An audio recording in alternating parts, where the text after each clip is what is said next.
હાલ બાજરાના રોટલા ખાતા લોકો ખાસ ચેતી જજો। હાલ એક ખૂબ જ દુઃખદ સમાચાર સામે આવી રહ્યા છે। શિયાળાની ઋતુમાં આપણી ખાવાની આદતોમાં મોટો ફેરફાર થાય છે અને આહારમાં કેટલીક એવી વસ્તુઓનો સમાવેશ થાય છે જે ગરમ તાસીર હોય છે અને ઘણા પોષક તત્વોથી ભરપૂર હોય છે। આમાંથી એક બાજરી છે। આ એક પ્રકારનું બરછટ અનાજ એટલે કે બાજરી છે, જેને સુપર ફૂડ પણ કહેવામાં આવે છે। બાજરીમાંથી ખીચડી, ખીર, મથરી, લાડુ વગેરે અનેક પ્રકારની વાનગીઓ પણ બનાવવામાં આવે છે। જો કે સૌથી લોકપ્રિય વાનગી બાજરીના રોટલા છે, જે શિયાળામાં ખૂબ જ શોખથી ખાવામાં આવે છે। પ્રોટીન, ફાઇબર, ફોલેટ, આયર્ન અને મેગ્નેશિયમ જેવા અનેક પોષક તત્વોથી ભરપૂર આ રોટલી એક સંપૂર્ણ ભોજન છે।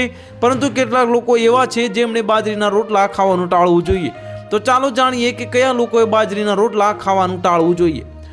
સ્વાસ્થ્ય નિષ્ણાતોના મતે જે લોકોને પેટની સમસ્યા હોય તેમણે પણ બાજરીના જે રોટલી ઓછી ખાવી જોઈએ। જો પેટમાં ગેસ, એસિડિટી, કબજિયાત, અપચો, પેટ ફૂલવું કે ભારેપણું હોય તો બાજરીના રોટલી ખાવાનું ટાળવું જોઈએ। વાસ્તવમાં બાજરી ખૂબ જ ગરમ અને સૂકી પ્રકૃતિની હોય છે, જે પાચન તંત્ર પર દબાણ લાવી શકે છે અને ક્યારેક પેટને પચવામાં ભારે પડી શકે છે।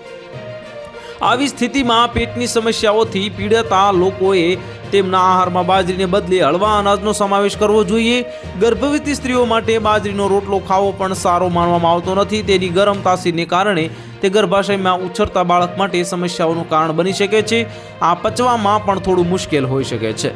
તો હાલ માટે આટલું જ। મળીશું નવી અપડેટ સાથે। જો તમને અમારા વિડીયો પસંદ આવતા હોય તો વિડીયોને લાઇક કરી દેજો, ચેનલને સબસ્ક્રાઇબ કરી બાજુમાં આવેલા બેલ આઇકનને દબાવી દો, જેથી તમને આવા સમાચારની અપડેટ મળતી રહે।